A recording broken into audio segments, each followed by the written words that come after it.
ओम नमो भगवते वासुदेवाय नमः। कल की कथा में आपने नारद और युधिष्ठिर संवाद तथा हिरण्यकशिपु का वृतांत सुना था।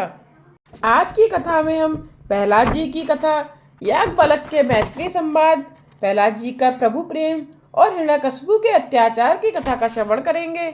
कयाधु के गर्भ से प्रहलाद का जन्म हुआ और वह दिनों दिन बड़ा होने लगा। सभी को इससे आनंद मिलता था, अतः उसका नाम प्रहलाद रखा गया। दैत्यों के गुरु थे शुक्राचार्य। उनके संड और अमर्क नामक दो पुत्र थे। जब प्रहलाद 5 वर्ष के हुए तो हिरण्यकशिपु ने षंडामर्क को बुलाकर उनसे कहा कि मेरे इस पुत्र को राजनीति की शिक्षा दो। सुखदेव जी वर्णन करते हैं, राजन, वैसे तो षंडामार्क प्रहलाद जी को राजनीति पढ़ाए थे, किंतु प्रहलाद तो गर्भावास के समय से ही भक्ति के रंग में रंगे हुए थे। प्रहलाद को भगवान वासुदेव से स्वाभाविक प्रीति थी। श्री कृष्ण के अनुग्रह रूप विग्रह ने उनका हृदय इस प्रकार आकर्षित कर लिया था कि उन्हें जगत से कुछ भी लगाव नहीं रह गया था। वैसे तो भक्ति का रंग शीघ्र लगता नहीं है, पर जब एक बार लग जाता है तो फिर सांसारिक प्रवृत्तियों के प्रति वैराग्य हो जाता है। मीराबाई ने कहा, मेरे कृष्ण का रंग श्याम है और श्याम रंग पर और किसी रंग का प्रभाव नहीं पड़ता। प्रहलाद जन्म से ही भक्ति के रंग में रंगे हुए थे। वे महान वैष्णव थे। वे गुरु जी की शिक्षा सुनते तो थे, किंतु राजनीति का चिंतन वे जरा भी नहीं करते थे। सच्चे ज्ञानी भक्त का यही तो लक्षण है कि जब तक देहभान है उसके व्यवहार में क्षति नहीं आती। गुरुजी ने सोचा कि यह राजपुत्र तो बड़ा सयाना है, अतः उसकी शिक्षा से प्रभावित होकर उसके पिता कुछ न कुछ पुरस्कार अवश्य देंगे। वे प्रहलाद को लेकर राज्यसभा में आए। प्रहलाद ने पिताजी को प्रणाम किया तो पिताजी ने बालक को उठाकर गोदी में बिठाकर प्यार किया और पूछा, बेटे, तू गुरुजी के घर पढ़ने गया था तो कल की पढ़ाई तुझे याद है या नहीं? जो भी तुझे अच्छा लगा हो वह बोल जा। प्रहलाद ने सोचा कि पिताजी उत्तम प्रकरण की बात पूछते हैं और इधर गुरुजी ने मारकाट की ही बात सिखाई है, वह मैं कैसे बता सकता हूँ। अतः उन्होंने पिताजी को अच्छी सी बात बताई। अंधियारे कुएं के समान यह घर ही अपने पतन का मूल कारण है। जीवों के लिए श्रेयकर है कि वे गृह त्याग करके वनवासी बने और वहां भगवान श्री हरि का आश्रय ग्रहण करें। प्रहलाद बोले, पिताजी, अनेक जन्मों के अनुभव से मैं यह कह रहा हूँ कि यह जीव कई बार स्त्री पुरुष पशु पक्षी बना है। हजारों जन्मों में विभू से विभक्त बना हुआ यह जीव लौकिक सुखोपभोग में लीन है, फिर भी वह अतृप्त ही है। तृप्ति भोगने से नहीं, त्याग से ही प्राप्त होती है। संसार तो दुख का सागर है। प्रत्येक जीव व्यथित है। पाप और पुण्य के समान होने पर यह मानव देह प्राप्त होती है। जैसे यह पाप भोगना पड़ता है वैसे ही पुण्य भी भोगना पड़ता ही है। संसार प्रतिक्षण परिवर्तनशील है। पिताजी, आज तक मेरे अनेक जन्म हो चुके हैं। मैं अपने अनुभव से कहता हूँ कि स्वार्थ और कपट के सिवाय इस जगत में और कुछ भी नहीं है। फिर भी जीव अविवेकी है। निस्वार्थ प्रेमी मात्र परमात्मा ही है। अन्य सभी का प्रेम स्वार्थ और कपट से भरा हुआ है। संसार में रहकर कपट और छल करना पड़ता है। जहाँ कोई वासना आई कि छल कपट करना ही पड़ता है। पति पत्नी के प्रेम में भी स्वार्थ और कपट होता ही है। जीव कितना स्वार्थी और कपटी है। मुझे एक सन्नारी मिली जो बता रही थी कि उसी सास जी ने उसे चेतावनी दी है कि 3 पुत्रियां काफी हैं। अगर चौथी बार भी उसने पुत्री को जन्म दिया तो किसी भी तरह उसे घर से बाहर निकाल दिया जाएगा। वैसे पुत्र का जन्म हो या पुत्री का, किसी के अपने बस की बात तो नहीं है। पुत्र एक ही कुल का उद्धार करता है, जबकि सुयोग्य पुत्री तो पिता और पति दोनों के कुलों का उद्धार करती है। दुर्भाग्यवश यदि पत्नी बीमार पड़ जाए तो वह 4-5 हजार का खर्चा कर देगा, 2-4 वर्ष प्रतीक्षा भी करेगा, फिर भी उसकी बीमारी ना ठीक हो पाए तो वह ठाकुर जी की मनौती रखेगा कि इसका कुछ हो जाए तो अच्छा हो। उसके कुछ हो जाने का मतलब है मर जाना। वह सोचता है मेरी भी आयु अधिक नहीं है, 48वां वर्ष ही तो अभी शुरू हुआ है, मेरा कारोबार भी ठीक सही चल रहा है, अतः दूसरी पत्नी तो मिल ही जाएगी। पति पत्नी के प्रेम में भी कपट है। पत्नी या पति एक दूसरे के लिए दुखदाई हो तो वे सोचते हैं कि ये मर जाए तो कितना अच्छा हो। सुर नर मुनि सबकी यह रीति, स्वार्थ लागी करही सब प्रीति। पति और पत्नी एक दूसरे को सुख सुविधा देते हैं, अतः एक दूसरे को प्रिय लगते हैं। उनमें से किसी ने भी दुख देना शुरू किया तो उससे घृणा होने लगेगी। जगत में स्वार्थ और कपट के बिना कुछ भी नहीं है। इस प्रकार की बातें ऋषि याज्ञवल्क्य और मैत्रेय जी के बीच हुई थीं। ऋषि याज्ञवल्क्य ने संन्यास ग्रहण करने का निश्चय किया। उन्होंने अपनी पत्नी मैत्रेयी और कात्यायनी से कहा, मैं अब सन्यासी होने जा रहा हूँ। मैं अपनी संपत्ति तुम दोनों में समान रूप से बांट देता हूँ कि जिससे तुम दोनों के बीच में कोई झगड़ा ना होने पाए। मैत्रेयी तो ब्रह्मवादिनी थी। उन्होंने पति से पूछा, इस धन संपत्ति से क्या मुझे मोक्ष प्राप्त होगा? मैं अमर हो जाऊंगी। याज्ञवल्क्य बोले, अरे धन से भी कभी मोक्ष की प्राप्ति हो सकती है क्या? हाँ, इससे तुम्हें सुख सुविधा भोग के पदार्थ मिल सकेंगे, अतः तुम आनंद से जीवन बिता सकोगी। मैत्रेय, जिस धन से मोक्ष की प्राप्ति ना हो उसे लेकर मैं क्या करूंगी? आप इसे कात्यायनी को ही दे दें। मैत्रेय की जिज्ञासा से प्रभावित होकर मुनि ने उसे ब्रह्म विद्या का उपदेश दिया और मोक्ष के साधन बतलाए। याज्ञवल्क्य ने कहा, हे मैत्रेय, अपने स्वयं के सुख के हेतु ही घर पुत्र पत्नी आदि प्रिय लगते हैं। वैसे तो प्रिय मात्र आत्मा ही है। पति से पत्नी का जो प्रेम है वह पति की कामना पूर्ति के लिए नहीं किंतु स्वयं की कामना पूर्ति के लिए है। इसी प्रकार पति का और माता पिता का पुत्र प्रेम भी स्वयं अपनी कामना पूर्ति के लिए ही है। पत्नी पति से प्रेम करती है क्योंकि पति उसका जीवन यापन करता है।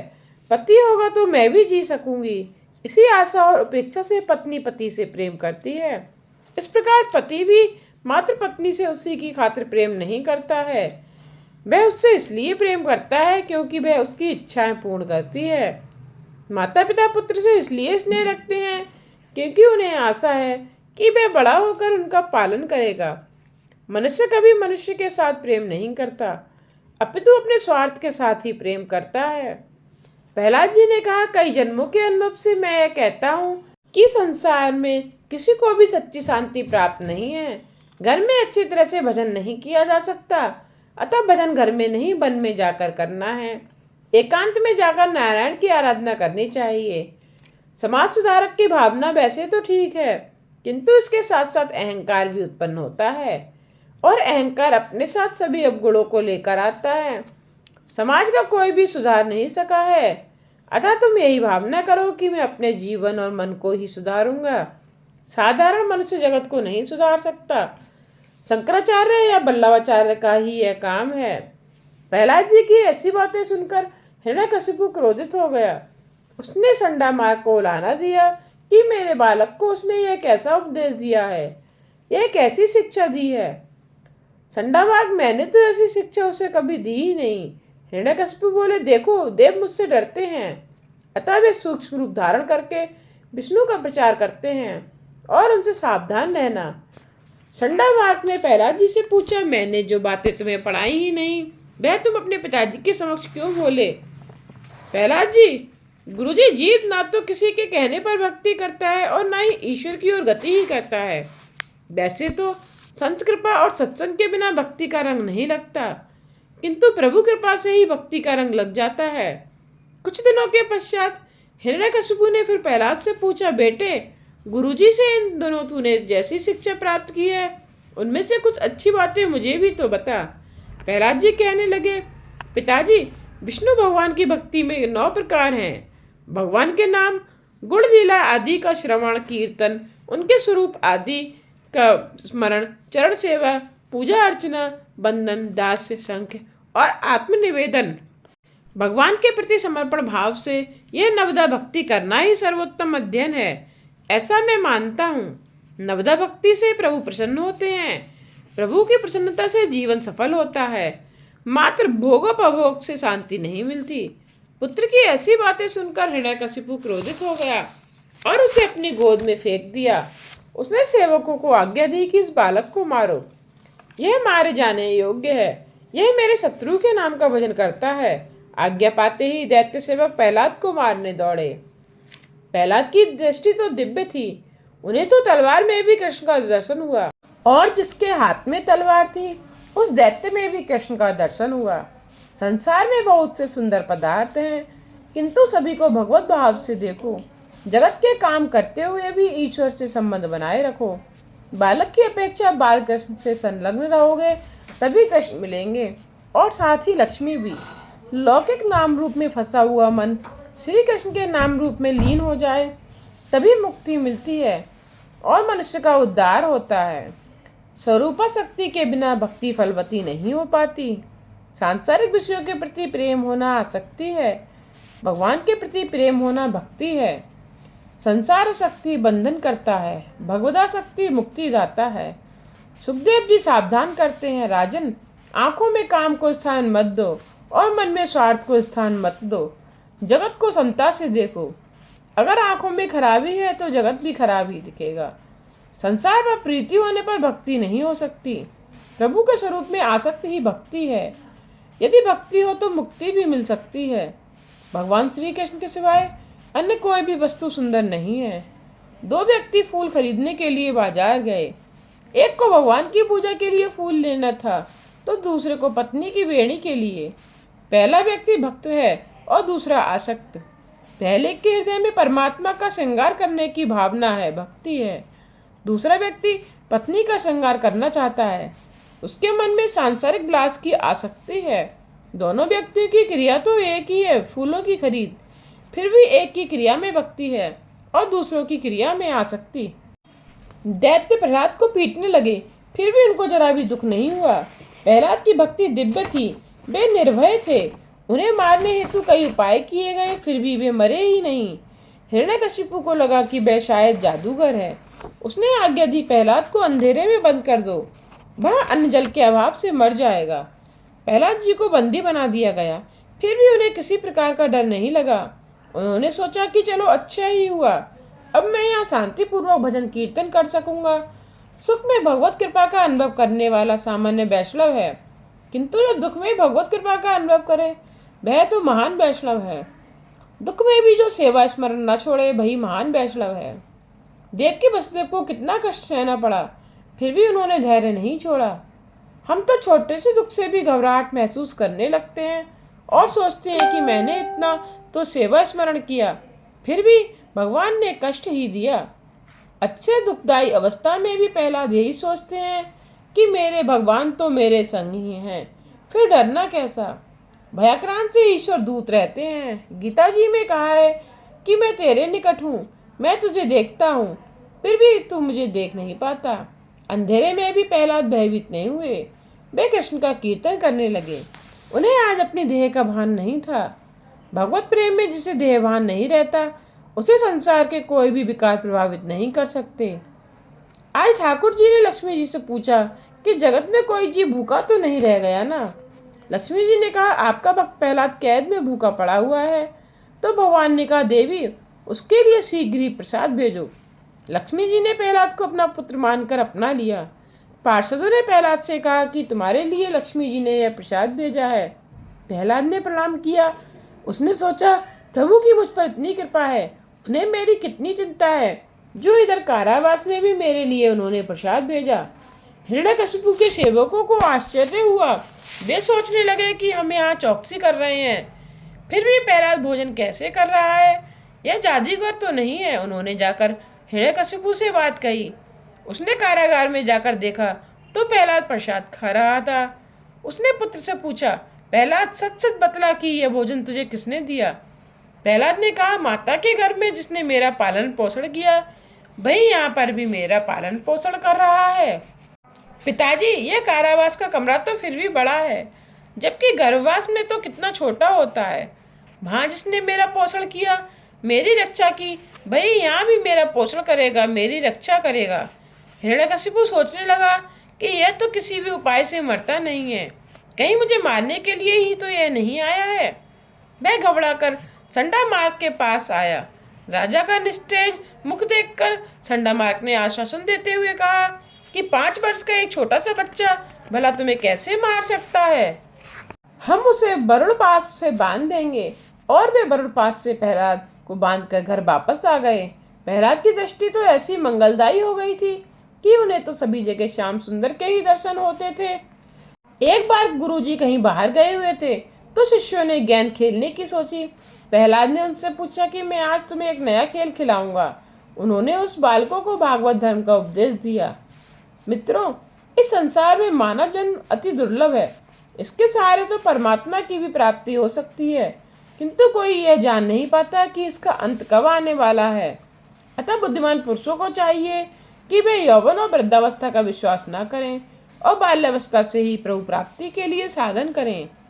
प्रहलाद का चरित्र भी हमें यही सिखाता है कि बाल्यावस्था से ही ईश्वर भजन में लीन हो जाना चाहिए।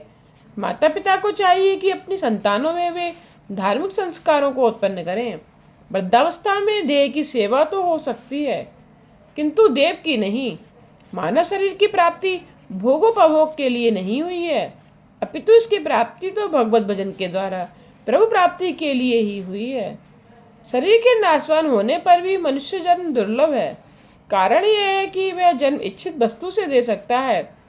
इस अनित्य और नाशवान शरीर से नित्य वस्तु भगवान की प्राप्ति हो सकती है। यह मानव शरीर बड़ा ही कीमती है। कई बार जन्म मरण की पीड़ा सहता हुआ जीव इस शरीर में आया है।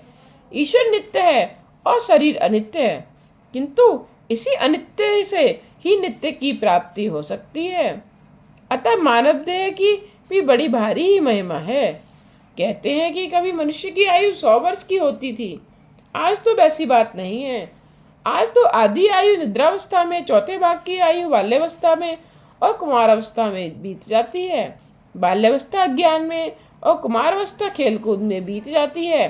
वृद्धावस्था के वर्ष भी निरर्थक ही होते हैं, क्योंकि शारीरिक क्षीणता के कारण वृद्धावस्था में कुछ भी काम नहीं हो पाता। यौवन के वर्ष काम भोग में गुजर जाते हैं, तो अब कितने कम वर्ष शेष रहे, और इन शेष वर्षों में आत्मकल्याण की साधना कब और कैसे होगी।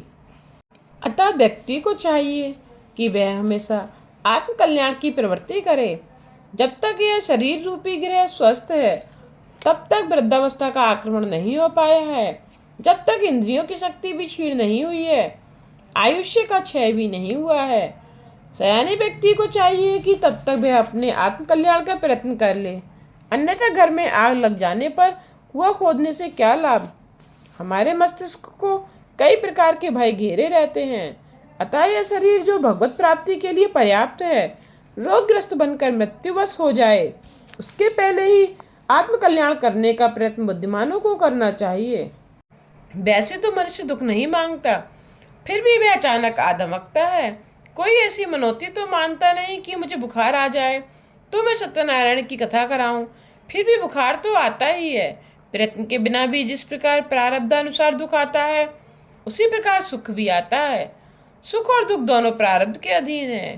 प्रारब्ध के अनुसार ही वे प्राप्त होते हैं। इसके लिए प्रयत्न अनावश्यक है। पूर्व जन्म के कर्मों का फल है प्रारब्ध। दरिद्र संपन्न हो जाता है, संपन्न दरिद्र। प्रारब्धानुसार जो मिलने जा रहा है, उसके लिए प्रयत्न अनावश्यक है। अतः सांसारिक सुख भोगों की प्राप्ति के लिए प्रयत्न न करके परमात्मा को प्रसन्न करने के लिए ही प्रयत्न करो। परमात्मा को पाने के लिए ही प्रयत्न करो। प्रारब्ध से ही जो प्राप्त होने जा रहा है, उसके लिए तो सब प्रयत्न करते हैं, किंतु जिसके लिए प्रयत्न करना चाहिए, उसके लिए कोई प्रयत्न नहीं करता। परमात्मा के लिए कोई कुछ भी नहीं करता। सत्कर्म के प्रयत्न प्रधान है, प्रारब्ध नहीं। सत्कर्म में बाधा डालने की शक्ति प्रारब्ध में नहीं होती।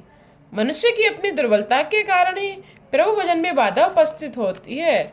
बालकों ने प्रहलाद जी से पूछा, यदि हम वृद्धावस्था में ही भजन करें तो? प्रहलाद जी ने उनको समझाया, भजन यौवन में ही हो सकता है। वृद्धावस्था में शारीरिक दुर्बलता के कारण ईश्वर की आराधना नहीं हो पाती। वृद्धावस्था में देह की भक्ति तो हो सकती है, किंतु देव की नहीं। बालकों ने पूछा, तो फिर हम अभी से भक्ति क्यों करें, युवावस्था में कर लेंगे। प्रहलाद कहने लगे, यौवन में मद उत्पन्न होता है। युवावस्था में मनुष्य इंद्रियों से प्यार करता है, वह इंद्रियों के अधीन हो जाता है। यौवन में वह कई प्रकार के मोह में फंस जाता है। अर्थोपार्जन और इंद्रियों के लालन में ही उसकी आयु नष्ट हो जाती है। यूँ तो आत्मा इंद्रियों का स्वामी है, पर तो भी मनुष्य इंद्रियों का दास बन जाता है। यह बात सर्वसामान्य है। बड़े बड़े विद्वान भी सारा दिन धन के पीछे मारे मारे फिरते हैं और रात में कामंद बन जाते हैं। विद्या का फल तो जन्म मृत्यु की व्यथा से मुक्ति और परमात्मा की प्राप्ति है। विद्या का फल धन या प्रतिष्ठा नहीं है। दैत्य बालकों ने पूछा, हम परमात्मा को प्रसन्न कैसे करें? प्रहलाद ने कहा, सभी में एक परमात्मा का ही दर्शन करो। जगत को प्रसन्न करना कठिन है, परंतु कृष्ण को प्रसन्न करना सरल है। इसलिए तुम अपने दैत्यत्व, आसुर संपत्ति, आसुरी भाव का त्याग करके सभी प्राणियों के प्रति दया करो, प्रेम से उनकी भलाई करो। इसी से भगवान प्रसन्न होंगे। भगवान जब कृपा करते हैं तो मनुष्य की पास भी बुद्धि नष्ट हो जाती है।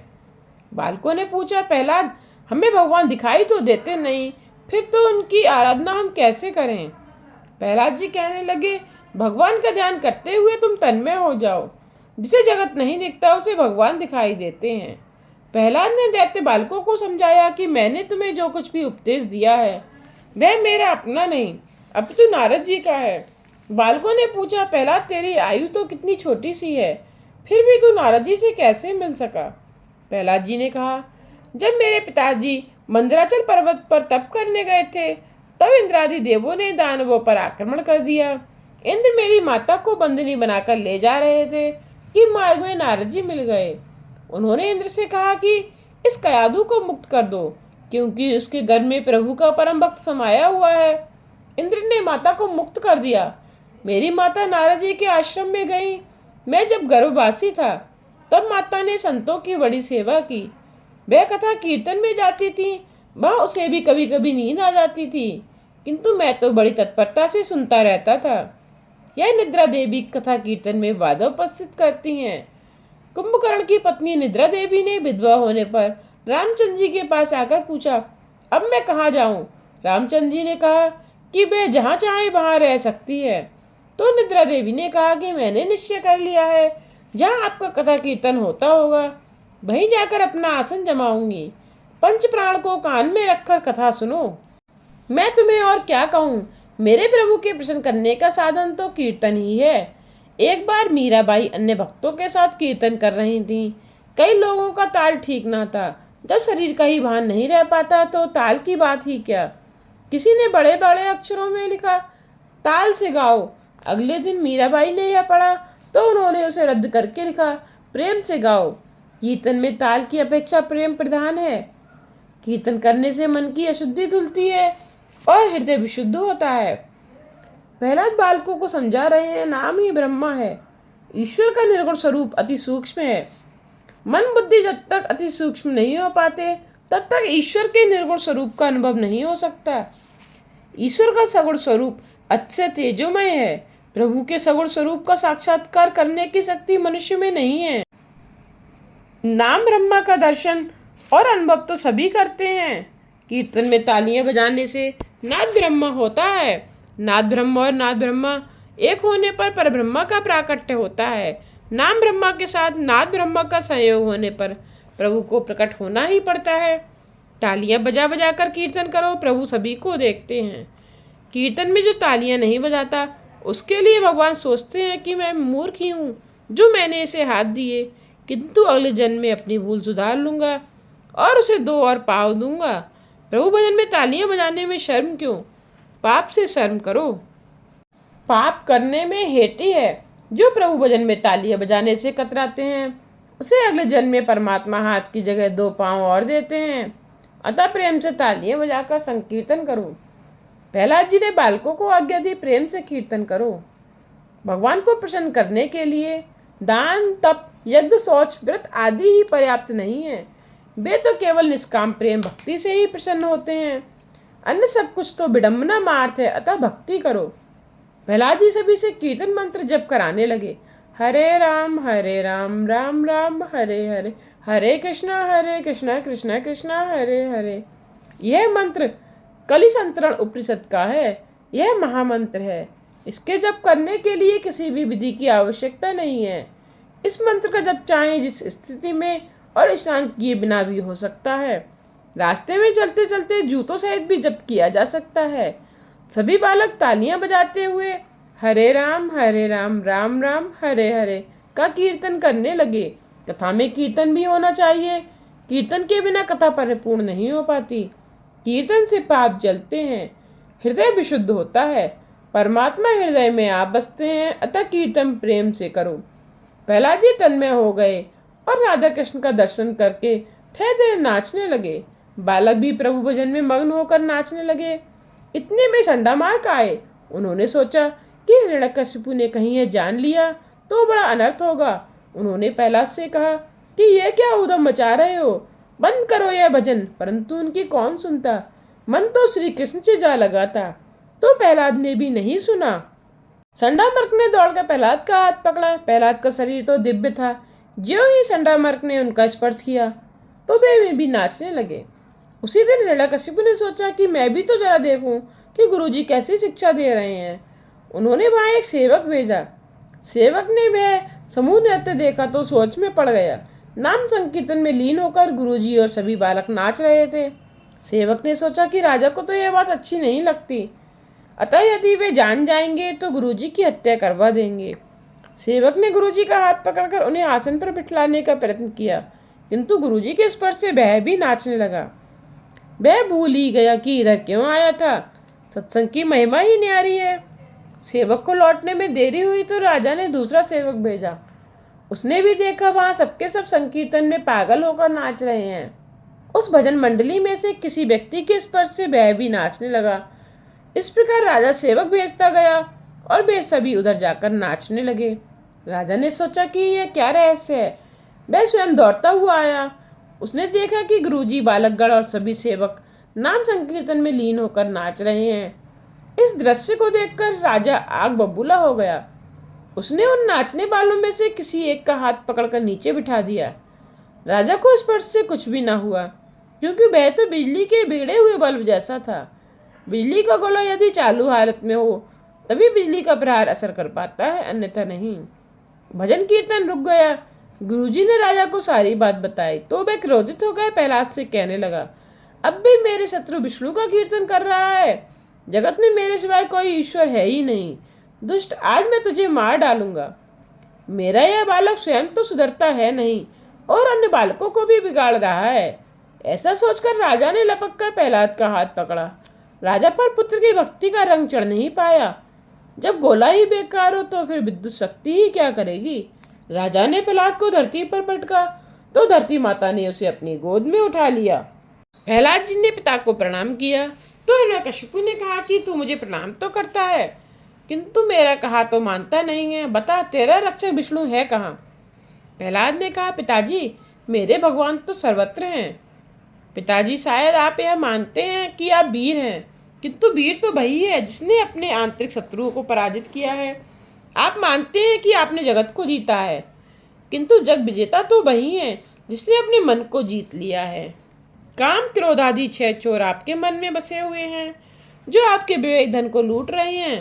क्रोध ना करें, आपके मुख पर आज मृत्यु की छाया दिख रही है।